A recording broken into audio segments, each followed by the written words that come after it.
ৰামে হাতে দিব্ৰ বিনা যন্ত মুখে ৰাম নাম হৃদয়ত কৃষ্ণ মূৰ্তি ফূৰ্তি অবিশ্ৰাম প্ৰেমে দৈব্য চিত্তয়াতি ৰোমাঞ্চ শৰীৰ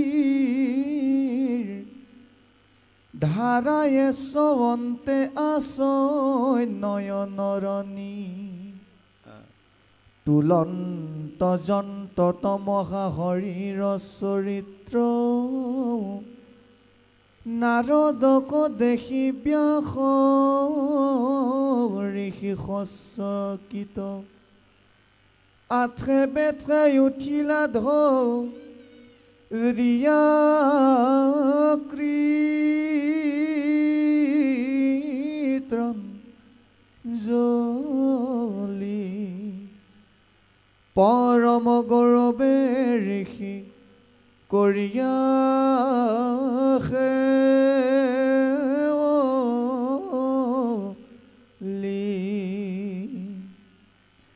দিলন্তয়া খনয়ামি বহি বাৰতৰে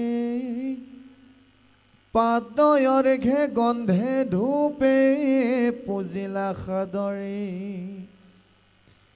অৰামে প্ৰাণী পাতে পুচিলা কুশলয়া গমন নাৰদে পুচিলা পাছে ব্যাসত বচন আজি মানে বদৰিকা আশ্ৰমত গৈ ব্যাসৰ আগত উপস্থিত হোৱাৰ লগে লগে দেৱঋষি নাৰদক দেখি গুণ্ড পুষ্প ধূপ দীপে তেওঁৰ পাৰ ধুৱাই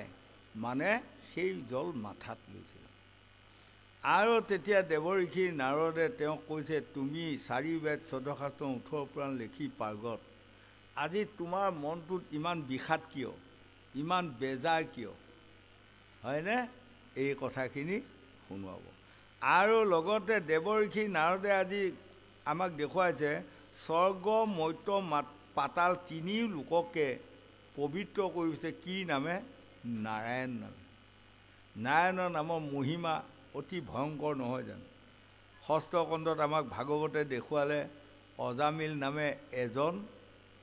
ব্ৰাহ্মণ আছিল হৰিৰ নামৰ শুনিও মহিমা সাৱধানে কৰা চিত অজামিল নামে আছিলে ব্ৰাহ্মণ বেইছাত ভৈলা প্ৰতীত বিপ্ৰ ঔৰসে বেইছাৰ গৰ্ভত 10 পুত্ৰ জাত ভৈলা অতি দয়াতাৰ কনিষ্ঠ পুত্ৰ নাৰায়ণ নামত থৈলা অনেক অধৰ্ম কৰন্তে বিপ্ৰ আই ভৈলা সমাপত ভয়ংকৰ 3 গোটা যমদূত আগে ভৈলা উপথিত বামনক ধৰি জীৱবাজ কৰি বান্ধিলন্ত হাতে তুলি ভয়ে অজামিলে পুত্ৰক ডাকিলে আশা নাৰায়ণ বুলি দেখিছেনে মৰন্তে বিপ্ৰ মুখত শুনিয়া হৰি কীৰ্তনৰ বাণী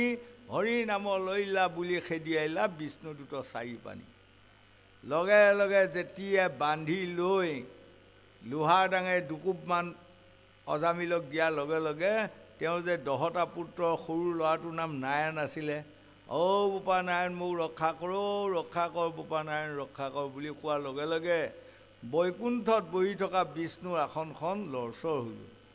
যোৱাৰ লগে লগে তলৰ পিনে চাই মহাপাপী অজামিলে মানে নাৰায়ণ নাম ল'লে লক্ষ লক্ষ পাপ কৰাৰ পাছত নাৰায়ণ নাম লোৱাৰ লগে লগে সকলো পাপ নাশ হ'ল লগে লগে 4জন বিষ্ণুদূতক পঠাই দিলে আৰু বিষ্ণুদূত 4জনে আহি যমদূতক কৈছে এইৰা মুখ্য যমদূত হত তোমালোকৰ অকণো জ্ঞান হোৱা নাই নহয় এইজনে মৰাৰ সময়ত স্বয়ং নাৰায়ণৰ নাম ল'লে তথাপি তোমালোকে বান্ধি ইয়াক ইমান টাঙন কিল দি যান্ত্ৰণা দি আছা এই তেতিয়া কালফুৰা খফুৰা বেং কামোৱা 3টা যমদূতে কৈছে এওঁ আচল নামটো লোৱা নাই নকল নাম এটাহে লৈ আছে হয় সেইটোতো সত্য ভগৱানৰ আচল বিষ্ণু নামটোতো লোৱা নাই কাৰণ তেওঁ পুতেকৰ নামহে লৈ আছে নাৰায়ণ নাৰায়ণ নহয় বাৰু এই তেতিয়া বিষ্ণুদূতে কৈছে এইৰা মূৰ্খহঁত আসল নকল প্ৰশ্ন নাই সঁচা মিছা প্ৰশ্ন নাই পাহৰা খুঙাৰ প্ৰশ্ন নাই যদি মুখত স্বয়ং নাৰায়ণৰ নাম আহিল লক্ষ লক্ষ পাপ নাশ হ'ল এৰি দিয়া আমি লৈ যাম হয়নে পাছত অজামিলে গুটি পালে সেইটোকে আমাক দেখুৱাইছে। আমাৰো প্ৰত্যেকে আমাৰ অভ্যাস কৰক। দেৱঋষি নাৰদে প্ৰভু ভগৱন্তক সুধিছে, কোনটো নাম আপোনাৰ ল'লে নৰসকলে পৃথিৱীত শান্তি পাব, সুখ পাব আৰু পাছত বৈকুণ্ঠকো যাব পাৰিব? ক'লে, মোৰ 108টা মুখ্য নামৰ ভিতৰত যাৰ যোনটো নাম পচন্দ হয় এইটোকে লওক। নহয়নে? কাৰোবাৰ নাম পচন্দ হৈছে গোবিন্দ লৈ আছে, গোবিন্দ গোবিন্দ, কোনোবাই কৃষ্ণ কৃষ্ণ, কোনোবাই নাৰায়ণ নাৰায়ণ, কোনোবাই হৰি হৰি, কোনোবাই মধুসূদন, যাৰ যি ইচ্ছা অভ্যাস কৰক। অভ্যাসে নৰ কৰ্ণপথে কৰে হয়। সেই অভ্যাস কৰি যাওঁতে যাওঁতে যাওঁতে যাওঁতে যদি কেনিবাকৈ মৰাৰ সময়ত যদি বিষ্ণু বা মধুসূদন বা যোনটো নাম আপুনি অভ্যাস কৰি আছে সেইটো নামে যদি সাউতকৈ আহি গ'ল, তেনেহ'লে সকলো পাপ নাশ কৰা সুবিধা তাতে পাব। হয়নে? 1 2 নম্বৰত দেৱঋষি নাৰদক কৈছে কৃষ্ণই, ভকত এখে জানা মূৰৰ হৃদয়, মই ভকতৰ হিয়া নিশ্চয়। হেৰা দেৱঋষি নাৰদ, মোৰ লগ পালে পাপ খণ্ডন কৰাতকৈ ভকত দৰ্শনে পাপ হয়। হয়, আমি অধম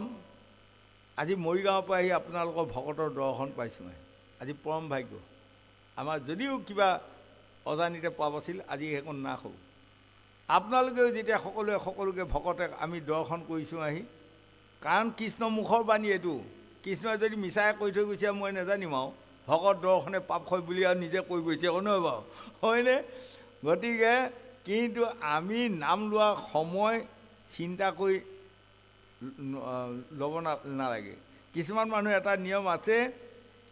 গধূলি সময় এটা এবাৰ লয় আৰু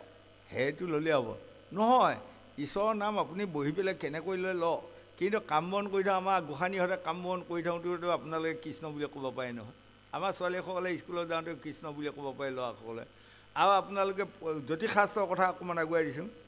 এয়া আপোনালোকৰ পৰীক্ষা আহিছে আমাৰ ছোৱালীসকলৰ। সকলোখিনি সাজি ল'বি মনতে, লৈ পেলাই প্ৰথম লেখা আগমুহূৰ্তত 3 বাৰ অন্তৰতে স্মৰণ কৰিবি কৃষ্ণ কৃষ্ণ কৃষ্ণ বুলি কলম এৰি দে, সি কলম ৰাইটত যাব। এইটো জ্যোতিষশাস্ত্ৰৰ কথা, হয়নে? মই য'তে যাওঁ ত'তে পৰামৰ্শ দিয়ে ফুৰিছোঁ। এইকেইদিন ৰবিবাৰে আপোনালোকে জানে আমাৰ মৰিগাঁও জিলাৰ মধ্যস্থলতে আজি 9 বছৰ আমি অধমে কমিটি এখন লগ লৈ মানে তাতে ভাগৱত হেৰি কৰি আছোঁ। এতিয়া পৰীক্ষাৰ সেইটো একে যাক যাক ল'ৰা ছোৱালী আমাৰ অধমক দৰ্শন কৰিব যায়, আৰু সকলোকে মই মানে আশীৰ্বাদ দিওঁ, দি আৰু সদৌ শেষত মই জ্যোতিষশাস্ত্ৰৰ কথা এইকণ কওঁ। জধাই মধাই টপকৈ কলমটো লৈ নেলেখিবি, কথাখিনি জুকিয়াই ল'বি, লৈ পেলাই প্ৰথম লিখিবি, যাতে প্ৰথম লেখা কথা অকণমান শুদ্ধত পৰি যায়। কৃষ্ণ কৃষ্ণ 3 বাৰ চুমৰি লিখি লৈ যোৱা, কলম কৃষ্ণই ৰাইট জেগালৈকে লৈ যাব। হয়নে? 1 2 নম্বৰতে সেইটোৱে, আমি সময়ৰ প্ৰশ্ন নাই, সময়ৰ প্ৰশ্ন নাই। মাধৱদেৱে আৰু কেইজনমান ভকতৰে সৈতে মই অকণমান আগুৱাই গ'লো, বেয়া নাপাব, মহাপুৰুষ শংকৰদেৱৰ গৃহত বহি আছে। তাৰপাছত চাহ আনিছে। চাহ অনাৰ লগে লগে মাধৱদেৱে কৈছে মই চাহ নাখাওঁ। চবে কৈছে, তেতিয়া কিয় চাহ নাখায় শংকৰদেৱক সুধিছে। তেতিয়া মাধৱদেৱে কৈছে মোৰ জিভাখনত ঘাঁ লাগি আছে, চাহ নাখাওঁ। কিয় ঘাঁ লাগি আছে? কৈছে মানে গুৰুদেৱ আচল কথাটোৱে কওঁ, মোৰ কি হ'ল নাজানো আৰু কৃষ্ণ কৃষ্ণ নামটো তাৰমানে শৌচ কৰিব যাওঁতেও মুখৰে কয়, পেচাব কৰিব যাওঁতেও মুখৰে কয়, গতিকে মানে জৰি লৈছোঁ, লৈ পেলাই শৌচ কৰাৰ সময়ত মানে জিভাখন বান্ধি পেলাই টানি থওঁ, পেচাব কৰাৰ সময়ত জিভাখন আকৌ বান্ধি পেলাই টানি থওঁ। এতিয়া বান্ধোতে ঘাঁ লাগি গৈছে, এতিয়া মই একো খাবাই নোৱাৰোঁ। তেতিয়া মহাপুৰুষ শংকৰদেৱে কৈছে, মাধৱ তুমি ভাগ্যৱানৰো ভাগ্যৱান, হয়নে? খাওঁতে শুওঁতে উঠোঁতে বহোঁতে শয়নে সপোনে কাহে হাঁচিয়ে পৰোঁতে পিছলোঁতে শৌচ কৰোঁতে পেচাব কৰোঁতে যাৰ মুখত ঈশ্বৰৰ নাম আহে সেইজনক ঈশ্বৰে নিজে সাবত মাৰি ধৰি কয়, তোমাক আৰু এই জগতত দিবা মোৰ একো নাই, গতিকে দেহাটোকে দিম। গতিকে আজিৰ পৰা তুমি জীৱা নাবান্ধিবা, শৌচ কৰোঁতে পেচাব কৰোঁতে কৃষ্ণ নাম লৈ থকা, আপত্তি নাই, হয়নে? গতিকে মই এইকণ আমি অধমে উঠি অহা যুৱক যুৱতী প্ৰজন্মসকলক আগুৱাই দিছোঁ। আপোনালোকে কৃষ্ণ বুলি কৈ বাটত যাওঁতে বা তলতে চিঞৰি নালাগে ক'বা বাৰু লাহেকৈ কৃষ্ণ বুলি কৈছে, কিনো ভাগৰডাল লাগিলে কওকচোন বাৰু, নহয়? আৰু আমাৰ মানুহসকল বা ল'ৰাসকল ডেকাসকলেও এইপিনে যাওঁতে যেনিবা ভগৱান বুলি ক'লে কিনো সতীডাল হয় হা কিন্তু তাক ল'বৰ কাৰণেও কৃষ্ণই কৈছে দেৱঋষি নাৰদক যে এই মানে মই যে কৃষ্ণ বুলি কোৱাৰ লগে লগে মই কিমান শান্তি কিমান আনন্দ পাওঁ মনুষ্যসকলে সেইকণ বুজি নলয় গতিকে ভকত এজনকে ভকত সিদিনা মই পাই আহিলোঁ চুতদেৱ বামুণক গতিকে তেওঁক বৈকুণ্ঠত থমেই মই চুতদেৱ বামুণৰ ওচৰত বিক্ৰী হ'লোঁ তাৰমানে চুতদেৱ বামুণৰ ঘৰত যোৱাৰ লগে লগে চুতদেৱ বামুণে আহি মানে ধ্যান কৰি চালে স্বয়ং কৃষ্ণ ভৰি হাত ধুৱাই আজি ভৰি ধোৱা পানীয়ে মই গা ধুম এই বুলি এতিয়া ঘৰলৈ যায় দেখেই যে কোমণ্ডলটো কাণটো ভাগা এতিয়া কাণ ভাঙা কোমণ্ডলুৱে কৃষ্ণক কেনেকৈ ভৰি ধুৱাই দেখিছেনে আৰু এইখিনিতে মই জ্যোতিষাস্ত্ৰৰ কথা আমাৰ গোসাঁনীহঁত আইসকলক কওঁ আপোনালোকে কোনোদিনে আপোনালোকৰ ল'ৰা ছোৱালী বা স্বামী শহুৰ শাহুৰক ফাটা বাতিত একো নোখোৱাব ফাটা কাপত চাহ নোখোৱাব ফাটা প্লেটত একো নোখোৱাব ভাঙা আইনা একো নাচাব এইবিলাক বেয়া কথা হয়নে তাত এইবোৰ মানে চোৱা খোৱা ফুৰা মানে বেয়া লক্ষণ কিছুমানহে চাপি ভাল লক্ষণ নাহে হয় সেইদিনা মই ক'ত যাওঁতে এখন ডাঙৰ ভাগৱতত গৈছোঁ নহয় তাত যাই মানে যি ঘৰত মানে গা ধুইছিলোঁ আজি ধোৱাৰ নিচিনাকৈ মানে আজিও আহি ধুইছোঁ তেনেকৈ ধোৱাৰ লগে লগে দেখিছোঁ তেওঁলোকৰ ইমানখন মানে আইনা মানে ধুনীয়াকৈ ওলমাই থৈছে মানে ফণি চনি চবেই চাই আইনাখন 3 জেগাত ফটা মই তাত কৈ আছোঁ একেবাৰে নাপায় আপোনালোকৰ ল'ৰা ছোৱালীবিলাক অসৎ বনাই পেলাব ভাঙা আইনা লগে লগে তাক পুতি থৈ দিয়ক বা ক'ৰবাত পেলাওক আৰু হয়নে গতিকে মই এইকণ কথা জ্যোতিষৰ কথা অকণমান আগুৱাই দিলোঁ আমাৰ ল'ৰা ছোৱালী যুৱক যুৱতী প্ৰজন্মসকলে এইবোৰ অকণমান পালন কৰিব 1 2 নম্বৰ গতিকে যেতিয়া চুতদেৱ বামুণে কাণ ভাঙা কমণ্ডলটো আনিবা টান পোৱাৰ লগে লগে কৃষ্ণই জানিল নহয় বাহিৰৰ পৰা কৃষ্ণই কৈছে হেৰা ঋষি আনা কাণ ভাঙা কমণ্ডলুৱে মই ভৰি দিলে ভৰিখন বৰ ঠাণ্ডা লাগি লৈ আহা হ'ব দিয়া তোমাৰ ঘৰত নায়ে আৰু এতিয়া তেতিয়া লৈ আহি ভৰি ধুৱাই সেই ভৰি ধোৱা পানীয়ে গা ধুই মানে আনন্দ লাভ কৰিছে কৰি পেলাই ঘৰৰ ভিতৰত সোমাই গ'ল এই দুপৰীয়া কৃষ্ণক কিবা এটা খুৱাই পঠিয়াওঁ যাই চাই গৈ অ'ত চাই ত'ত চাই একো নাই গৈ এটা কুকিত পালেগৈ কেইটামান শিলিখা গুটি কেইটামান আমলখি আৰু শুকান তুলসী কেইপাতমান পাই ভাবিছে এইকেইটাকে দিওঁগৈ নেকি জানো এই দুপৰীয়া এয়াহে আশা পালে বুলি পেলাই যদি কৃষ্ণই কিবা এটা খং কৰে ইহকালে পৰকালে মোৰ গতি নাইকিয়া হ'ব আৰু হাই কি দি আজি তুষ্ট কৰিম বুলি ভাবোঁতে 2 চকুলৈ 2 টোপাল পানী আহি গ'ল কৃষ্ণই জানি গ'ল জানি কৈছে বামন শুকান শিলিখা শুকান তুলসী শুকান আমলখি মোৰ খুব মানে দিলত লগা আহাৰ লৈ আহা সেইকণকে খাই চুতদেৱ বামনক খাবত মাৰি ধৰি কৈছে তোমাৰ নিচিনা ভকতীয়া মই কাকো নাপালোঁ তোমাক মই কি দিম দিবাৰ বস্তু নাই আজিৰ পৰা তোমাক মই দেহাটো দিয়া হ'ল হয় গতিকে সেয়াহে ভকত বুলি কৃষ্ণই কৈছে তেতিয়া দেৱৰ্ষি নাৰদে কৈছে তেনেহ'লে মই কি ভকত হ'বাই পৰা নাই নেকি কৈছে নাই তুমি ভকত হোৱা নাই নাৰদৰ বিৰাট দুখ লাগি গ'ল স্বৰ্গ মৈত্ৰ পাতালত নাৰায়ণ বুলি মই চিঞৰি ফুৰোঁ মই যদি ভকতৰ লেখত পৰা নাই মোৰ গতিটো কি হ'ব হয়নে বাৰু তাৰপিছত যাই যেতিয়া দেৱৰ্ষি নাৰদে কান্দা কাটা হুলস্থুল লাগিল তেতিয়া কৃষ্ণই ক'লে বাৰু যি হওক সেই হওক যোৱা এইটো চৰিয়া পোৱালি এটা এনেকৈ চৰিয়া পোৱালিটো এটা দিলে ক'লে এইটো চৰিয়া লৈ আহকচোন ইয়াৰ পৰা একদম এইডাল চিনলৈ আপুনি পানী 1 চৰিয়া লৈ আহক যাওক আজি ভকতৰ লিষ্টত বাৰু দিয়া হ'ব আৰু হয় কিন্তু সাৱধান পানী যদি ক'ৰবাত বাটত পৰি এইখিনি আহোঁতে হয়নে ধৰি লওক এইটা আমাৰ নামঘৰটো আৰু পৰিলে কিন্তু মই ভকতৰ লিষ্টত ভৰাব নোৱাৰিম আকৌ এই লগে লগে আপোনাৰ দেৱৰ্ষি নাৰদে সেইখিনি পৰা পানী এচৰীয়া ভৰাই লৈ একদম আহি আছে আৰু লাহে গপচত আহি আছে দেই যে কটোৱা এটোপাল পেলোৱা নাই আৰু আহি ইমানটা আহি পেলাই কৃষ্ণক দিছে কৃষ্ণই কৈছে ক'ৰবাত পৰিছিল নেকি কৈছে নাই প্ৰভু ক'তো 1 টোপাল পৰা নাই তেনেহ'লে বঢ়িয়াকৈ আনিলা ন বোলে বঢ়িয়াকৈ আনিলোঁ কিন্তু এতিয়া সেইখিনিৰ পৰা যে এইখিনিলৈ পালে আহি কেইবাৰ মোৰ নাম ল'লে সেইটো কওকচোন তেতিয়া দেৱৰ্ষি নাৰদে কৈছে পাহৰি গ'লোঁ প্ৰভু পানী ক'ৰবাত পৰিব বুলি চাই আহোঁতেই কৃষ্ণৰ নাম ল'ব পাহৰি গ'লোঁ হয়নে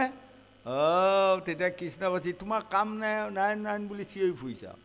হয় সুখে দুখে মুখে যোনো চাৰে ৰামৰ নাম সুখতো মোৰ নাম ল'ব দুখতো ল'ব খাওঁতেও ল'ব শুওঁতেও ল'ব হয়নে সেইজনে মোৰ ভকত গতিকে আমাৰ ডেকা গাভৰু যুৱক যুৱতী প্ৰজন্মসকল ঘৰ সাৰি ফুৰোঁতেও কিবা এটা কৰি থাকোঁতেও আমি মুখখনত কৃষ্ণ নাম লওক মুখখন নিবিষায় ঈশ্বৰ বুলি কওক ভগৱান বুলি কওক গোবিন্দ বুলি কওক মধুসূদন বুলি কওক হয় যাৰ যোনে যি ভাল পায় তাকে এটা লওক নিশ্চয় সেই নামে আপোনাৰসকলৰ তৰণৰ উপায় হ'ব কাৰণ পৰীক্ষিত ৰজাই 7 দিন ভাগৱত শুনি বৈকুণ্ঠক গ'লে পৰীক্ষিতো মানুহ আমিও মানুহ হয়নে নহয় গোসাঁই কওক পৰীক্ষিতে গতি পালে আৰু আমি গতি নোপোৱা কিবা অৰ্থ আছে নেকি আমিও পাম কিন্তু পৰীক্ষিতে শুনাৰ নিচিনা আমি শুনিব লাগিব পৰীক্ষিতে মানাৰ নিচিনা মানিব লাগিব কিন্তু তাতে আৰু এটা কথা আছে সুখদেৱে আকৌ প্ৰথম ব্যাসে মাতি আনোতে কৈছিল নহয়